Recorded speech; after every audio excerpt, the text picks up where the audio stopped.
Assalamualaikum warahmatullahi wabarakatuh. Bapak Ibu guru yang hebat, perkenalkan nama saya Furota Yunaina.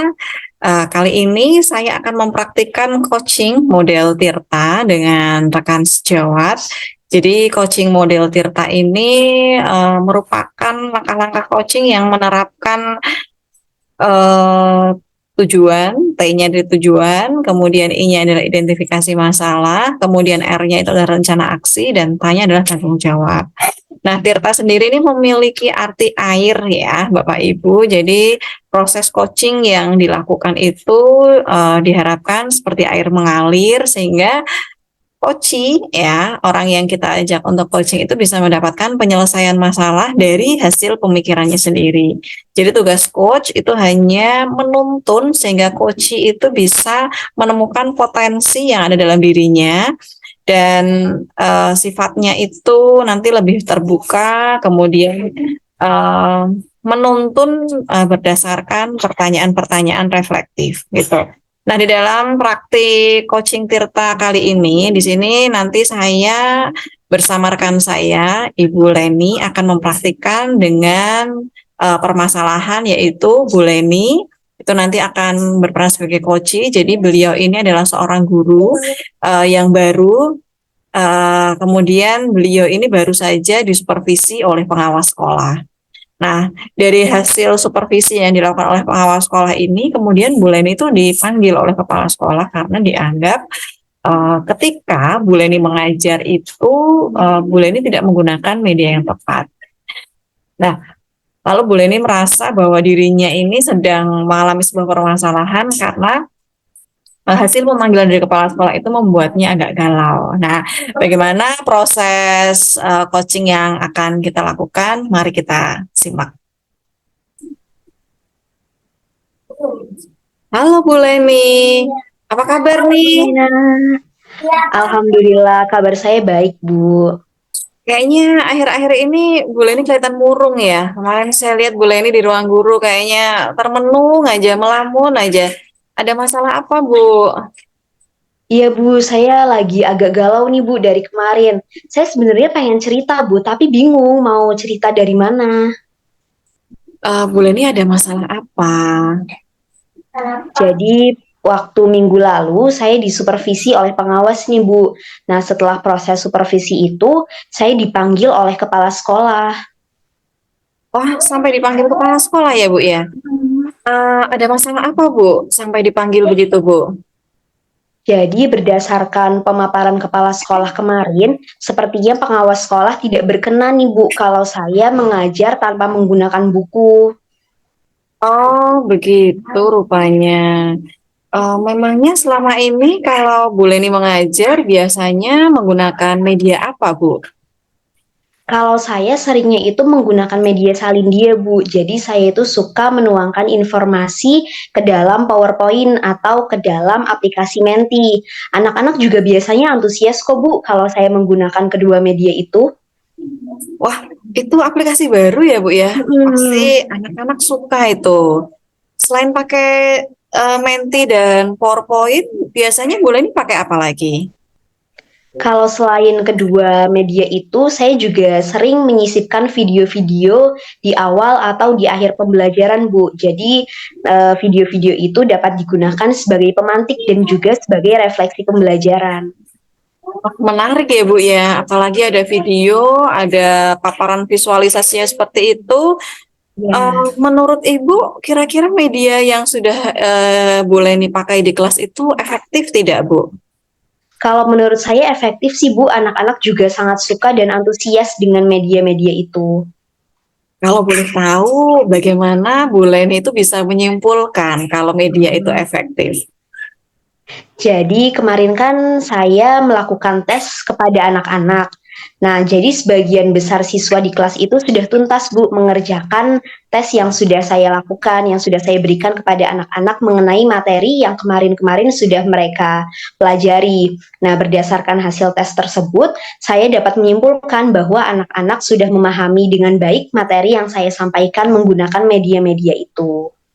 Alhamdulillah ya Bu ya, berarti memang betul-betul sudah terukur bahwa media tersebut disukai dan efektif gitu untuk Ya. anak-anak.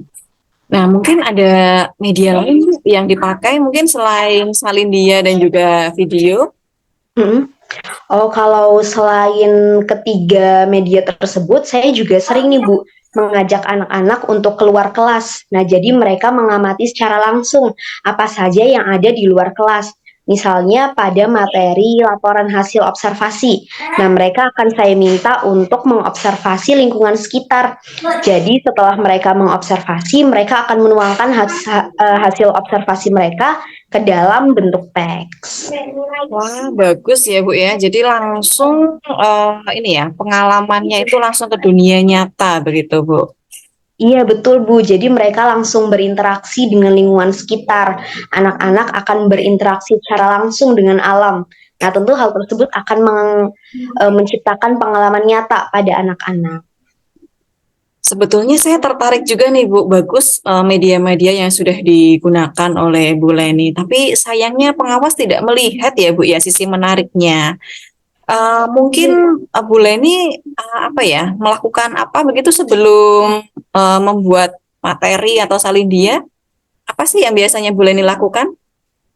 Kalau saya biasanya membaca buku Bu, atau saya mencari sumber referensi lain yang relevan dengan materi yang akan saya ajarkan kepada anak-anak. Wah, Nah setelah itu, sebetulnya ya Bu, setelah itu akan saya jadikan dalam bentuk ringkasan. jadi sebetulnya Bu Leni secara tidak langsung ya sebelum Bu Leni itu mengajarkan dalam bentuk salin dia itu Bu Leni sudah menggunakan buku ya Bu ya. Karena Ibu tadi Iya Bu, betul. meringkas. Cuman mungkin karena bukunya tidak terlihat secara fisik ya Bu, jadi pengawas itu tidak tahu kalau saya sebenarnya menggunakan buku juga sebagai sumber referensi. Ah iya betul sekali. Jadi memang rupanya begitu ya Bu ya. Karena tidak terlihat secara fisik, jadi seolah-olah Ibu tidak pakai buku. Walaupun sebetulnya proses di balik itu Bu Leni sudah pakai buku. Kira-kira Ibu ada rencana apa nih Bu? Agar nanti Hmm, proses supervisinya tidak sama seperti kemarin. ya nih Bu, jadi sepertinya saya akan mulai menata kembali nih Bu ringkasan-ringkasan yang sudah saya buat, lalu akan saya jadikan sebagai bahan ajar atau mungkin juga sebagai modul pembelajaran. Wah, bagus sekali Bu. Nah, Ibu berarti sudah punya materi-materi yang lengkap juga ya Bu ya? Sudah punya, Bu. Saya sudah punya materi lengkap. Nanti saya cuma perlu merapikan lagi, kemudian saya satukan sebagai bahan ajar di kelas. Nah, dengan begitu nanti terlihat ya Bu ya bentuk fisiknya di kelas ketika Ibu mengajar. Ya Bu, saya Iya, Bu, setuju nih betul. Bu. Lalu kira-kira dari rencana Bu Leni ini ada yang bisa membantu nggak nih Bu? Biar nanti berjalan lebih efektif begitu rencananya Bu. Hmm. Kalau membantu, insya Allah saya akan meminta Bu Eka untuk membantu melayout buku saya, Bu. Jadi kan kalau Bu Eka itu sudah pandai ya, Bu, dalam hal layout. Jadi mungkin akan saya mintai tolong. Seperti itu. Wah, saya juga bisa Bu bantu nanti kalau butuh saya bantu editing gitu Bu, sunting bukunya juga boleh Bu. Wah, terima kasih Bu Neina atas tawarannya. Jadi kapan nih Bu kita realisasikan rencana ini? Insya Allah mulai besok ya Bu, saya akan merapikan dulu ringkasan-ringkasannya untuk saya jadikan satu file, lalu saya kirim ke Bu Neina untuk disunting. Lalu setelah itu saya kirim ke Bu Eka untuk di layout. Oke, siap Bu. Saya siap membantu dan semoga bukunya bisa diterbitkan ya Bu ya. Amin. Sekali lagi terima kasih ya Bu sudah membantu saya untuk menemukan solusi dari permasalahan yang sudah membuat galau dari kemarin.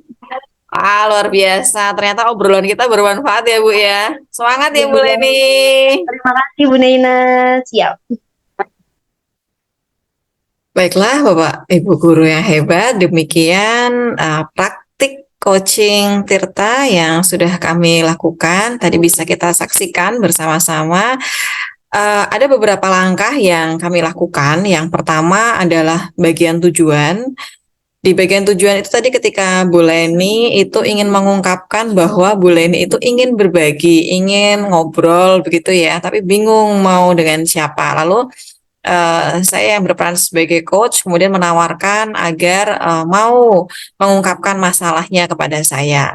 Lalu tadi langkah kedua yaitu identifikasi tampak ketika saya menanyakan mengenai media-media apa yang biasanya dipakai Bu Leni ketika mengajar. Nah, ini merupakan identifikasi masalah yang tadi diresahkan oleh Bu Leni ketika dia merasa bahwa mengajarnya dianggap tidak menggunakan buku. Nah, kemudian pada langkah identifikasi ini Bu Leni menjelaskan mengenai media-media apa saja yang ia gunakan dan mengapa kemudian muncul masalah berkenaan dengan buku tadi. Nah, dari identifikasi masalah ini juga nanti di akhir juga sudah diungkapkan juga bahwa Bu Leni sudah menemukan solusi bahwa Bu Leni itu sebetulnya sudah menggunakan buku begitu, tapi memang bentuk fisiknya tidak terlihat. Nah, oleh karena itu tadi Bu Leni merencanakan ya tadi ada rencana aksi yaitu rencana aksi untuk membuat modul ataupun materi ajar dari hasil ringkasan-ringkasan hasil dia membaca buku dan juga hasil review-review materi. Nah, dari rencana aksi yang sudah diungkapkan oleh Bu Leni itu lalu ada langkah tanggung jawab yaitu ketika Bu Leni ingin ini ya tadi membuat buku direalisasikan, kemudian minta bantuan Bu Eka dan juga Bu Naina untuk melayout dan juga menyunting. Nah, tadi juga ada beberapa langkah bentuk tanggung jawab dari Bu Leni yang ingin dilakukan. Yang pertama tadi Bu Leni ini mengumpulkan ringkasan-ringkasan, lalu ingin tolong pada rekan-rekan yaitu Bu Naina dan juga Bu Eka untuk menyiapkan materi ajar ataupun modul yang nanti akan diterbitkan.